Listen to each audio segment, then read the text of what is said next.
अस्सलाम वालेकुम everyone, welcome back. आज हम बनाने वाले हैं कुछ स्पेशल और कुछ यूनिक। तो आज हम बनाएंगे फ्राइज शवारमा बहुत ही झटपट से। तो चलें रेसिपी की तरफ चलते हैं। यहाँ पर मैंने 3 मीडियम साइज़ के आलूओं को छील के अच्छे से धो लिया है। अब हम इनको स्लाइस में कट करेंगे, यानी कि फ्राइज़ जैसे होते हैं उस स्टाइल में कटिंग करेंगे। कुछ लोग कहते हैं कि फ़्राइज़ की प्लीज़ कटिंग दिखाया करें, क्योंकि उनको कटिंग का थोड़ा सा प्रॉब्लम होता है। तो आप मेरे हाथों की मूवमेंट पे गौर कीजिएगा कि फ़्राइज़ की किस किस्म की कटिंग होती है। ये सेम इसी तरह से कट करें। यहाँ पर तकरीबन हमारे सारे आलू अच्छे से कट हो चुके हैं। अब हमने क्या करना है, शिमला मिर्च ले लेनी है। मेरी शिमला मिर्च के साइज़ थोड़ा सा बड़ा था, तो मैंने मीडियम साइज़ तक की शिमला मिर्च के हिसाब से इसे आधा कर लिया है। अब इसे भी जो है फिंगर स्टाइल में कट कर लेंगे, क्योंकि हमारे फ्राइज़ जो हैं वो भी लंबे हैं। इसे भी हम लंबा लंबा कट करेंगे ताकि दोनों चीज़ें इक्वली हों और काफ़ी दिखने में भी अच्छा लगे, और जब हम इसे बनाएं तो खाने में भी काफ़ी मज़ा आए। यहाँ पर शिमला मिर्च हो गई। अब हम काट लेते हैं खीरे। खीरे काटते वक्त आपने ध्यान रखना है कि आपने इसके अंदर का पार्ट जो होता है, यानी कि जो इसके बीज होते हैं वो काफ़ी ज़्यादा नरम होते हैं, तो आपने उनको अलहदा निकाल लेना है। उन्हें अलहदा निकालने के बाद हम इसकी भी कटिंग करेंगे, और इसकी कटिंग भी सेम उसी तरह से करेंगे जैसे कि हमने आलू और शिमला मिर्च कट किए हैं। हम जैसे कि आपको मैंने पहले बताया कि शौरमा बना रहे हैं, तो इसमें खीरे, शिमला मिर्च वगैरह डलते हैं, टमाटर नहीं डलते हैं, प्याज नहीं डलती है। और यहाँ पर खीरों को थोड़ा सा बारीक कट कर रही हूँ मैं, जैसे कि आपको नज़र आ रहा होगा। इसके अलावा इसमें डाल रहे हैं बंद गोभी, लेकिन बंद गोभी को हम कद्दूकश करेंगे, यानी कि हम इसको आप चाहें तो चॉपर में भी कद्दूकश कर सकते हैं, ये आप पे डिपेंड करता है, लेकिन मैंने हाथ वाला कद्दूकश ले लिया है। अब यहाँ पर बंद गोभी कद्दूकश कर लेते हैं, क्योंकि बंद गोभी हमें लंबी लंबी नहीं चाहिए हमने, क्योंकि इसको पकाना नहीं है, इसको हमने कच्चा ही डालना है। तो इसे बहुत ही बारीक मैंने कद्दूकश कर लिया है। यहाँ पर ऑयल ऑलरेडी मैंने गर्म कर लिया था। हमने मीडियम फ्लेम पे ऑयल को अच्छे से गर्म किया है। इसमें सबसे पहले हमने फ्राइज़ को पहले जो है बनाना है। यहाँ पर हम क्या करेंगे, चेक करने के लिए एक डाल लेते हैं इसके अंदर। लगभग हमारा ऑयल तो गर्म है। ऑयल आपका गर्म हो तभी आपने फ्राइज़ इसमें डालने हैं। अगर ऑयल ठंडा होगा तो आपकी फ़्राइज़ जो है नरम पड़ जाएंगे और अच्छे से पकेंगे नहीं।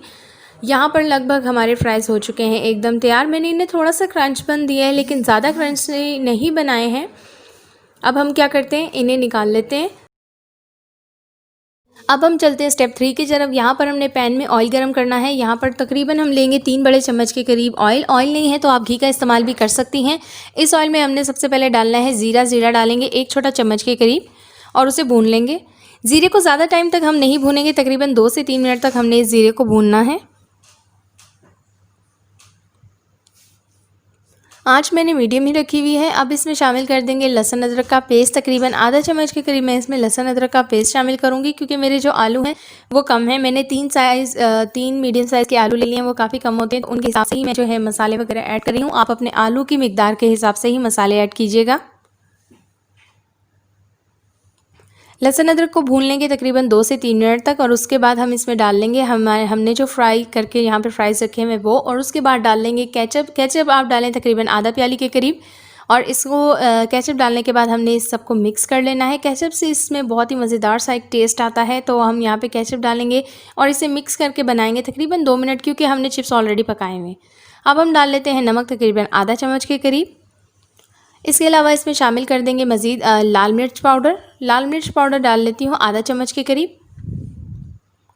इसके अलावा इसमें शामिल कर देंगे चाट मसाला। चाट मसाला डालेंगे 1 छोटे चम्मच के करीब, और इस सब को अच्छे से मिक्स कर लेंगे। यहाँ पे फ्राइज़ जो है मैंने थोड़ी सी क्रिस्पी बनाए थे, इसलिए जब मैं इसे केचप के अंदर मिक्स कर रही हूँ मसाले डाल के, तो ये ना तो टूटेंगे और ना ही ख़राब होंगे, अपनी शेप बरकरार रखेंगे। तो आपने फ्राइज़ को थोड़ा सा क्रिस्पी बनाना है। अब हम इस पॉइंट पर डाल देंगे शिमला मिर्च। शिमला मिर्च को हमेशा क्रंचपन उसका बाकी रहे तब तक पकाना चाहिए, ज़्यादा नहीं पकाना चाहिए, लेकिन आप पे डिपेंड करता है कि आपको किस तरह से खानी पसंद है। मुझे तो क्रंची खाना पसंद है, तो इसलिए मैंने इसे 5 मिनट पहले डाल दिया है। 5 मिनट तक हम इसे पकाएंगे, और उसके बाद चलते हैं स्टेप 4 की तरफ। यहाँ पर हमने क्या करना है, शौरमा ब्रेड ले लेनी है, जो कि आपको बाज़ार से ईज़िली अवेलेबल होती है। किसी भी मार्केट, किसी भी दुकान से आपको मिल सकती है। आपने गरम तवे पे इसको पहले सेकना है, और साथ इसे प्रेस करना है, क्योंकि ये काफ़ी ज़्यादा फ्लफ़ी होती है। आपने इसको प्रेस करके इसको जो है एक रोटी की शेप देनी है, लेकिन रोटी से थोड़ा सा मोटा रखिएगा इसको, क्योंकि ये शौरमा ब्रेड है।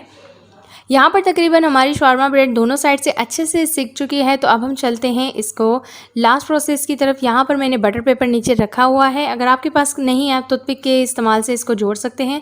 होममेड मायोनीज़ अप्लाई की है, मायोनीज़ की रेसिपी ऑलरेडी अपलोडेड है, अगर आपको चाहिए तो आपको ऊपर ये नज़र आ जाएगी। यहाँ पर अब हम डाल रहे हैं हमने जो फ्राइज़ बना के रखे थे, बहुत ही मज़ेदार, बहुत ही यमी और झटपट से बन जाने वाली रेसिपी है। यहाँ पर अब डाल रहे हैं गार्निशिंग के लिए वो सब्जियाँ जो कि हमने कट करके रखी थी।